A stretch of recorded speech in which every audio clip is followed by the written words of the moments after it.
पिछले 10 सालों में जम्मू कश्मीर में हर चीज का दाम बढ़ा है, बाकी देश में भी बढ़ा है, लेकिन आपके लिए वो दिक्कतें और ज्यादा हैं क्योंकि जम्मू कश्मीर में इस देश में दूसरे नंबर पर आपकी बेरोजगारी है।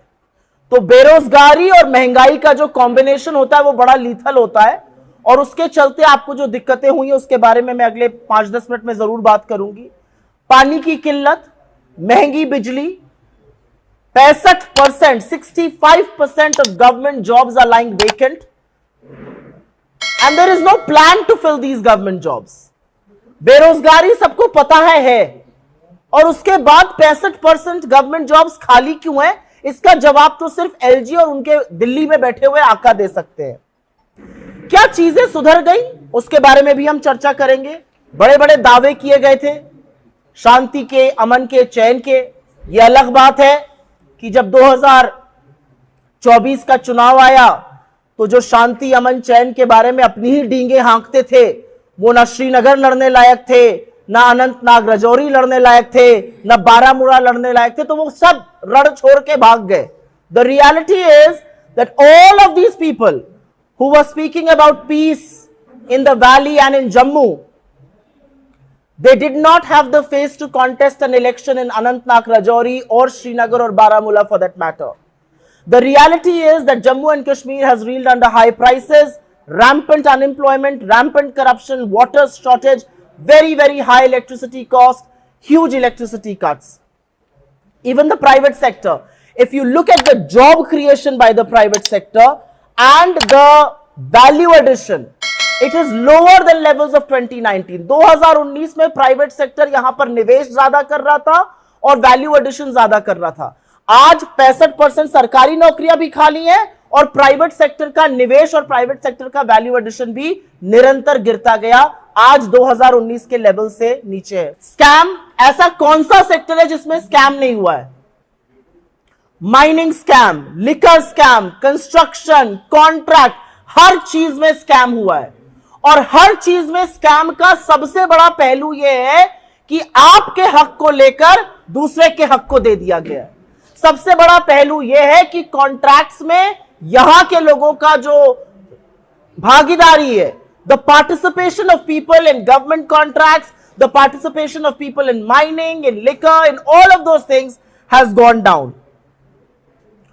और असलियत यह है कि अनएम्प्लॉयमेंट पे मैं बात शुरू करती हूं, ज्यादा डिटेल में अब बात करेंगे अनएम्प्लॉयमेंट में। और ये मेरा आंकड़ा नहीं है, ये सरकारी आंकड़ा है, गवर्नमेंट ऑफ इंडिया का आंकड़ा है। जम्मू कश्मीर का अनएम्प्लॉयमेंट बाकी देश के एवरेज अनएम्प्लॉयमेंट का डबल है। The unemployment in Jammu and Kashmir is twice that of the national average unemployment. The unemployment in the age group of 15 to 29 years, आप में से यहां पर बहुत सारे युवा साथी हैं और आप जानते हैं कि 15 से 29 साल में जो अनएम्प्लॉयमेंट होता है वो भयावह होता है, वो 30% के आसपास है। महिलाओं का unemployment, I see some women sitting here, there are 2 of us here on the stage. Forget about 28.6% for youth, 48.6%, almost 50% unemployment for young women who should be with jobs. 65% government पद जो मैंने आपको कहा वो खाली पड़े हुए हैं। 60,000 डेली वेज अर्नर्स आज भी 15 साल से 300 रुपए दिन का कमा रहे हैं और वो पब्लिक हेल्थ डिपार्टमेंट में, इंजीनियरिंग में है, वो पावर डेवलपमेंट में है, वो क्रूशल चीजों में है और ये संविदा कॉन्ट्रैक्ट की उनकी नौकरी चलती जा रही है। जम्मू कश्मीर में पिछले 5 साल में करीब 12,000 डोमिसाइल सर्टिफिकेट्स दिए गए और ये 12,000 डोमिसाइल सर्टिफिकेट देकर आपकी जो अपॉर्चुनिटीज थी वो किसी और को दे दी गई। जो नौकरी, जो कॉन्ट्रैक्ट्स आपको मिलने चाहिए थे, यहां के लोगों को मिलने चाहिए थे, ये इंश्योर किया गया कि वो किसी और को मिले। ये 12,000 लोग जिनको होम डोमिसाइल यहां की दी गई वो कौन लोग हैं? करप्शन की बात करते हैं क्योंकि करप्शन की बात करनी जरूरी है। जैसा कि मैंने कहा, माइनिंग, लिकर, कंस्ट्रक्शन, और करप्शन के चार्जेस हमने नहीं लगाए हैं।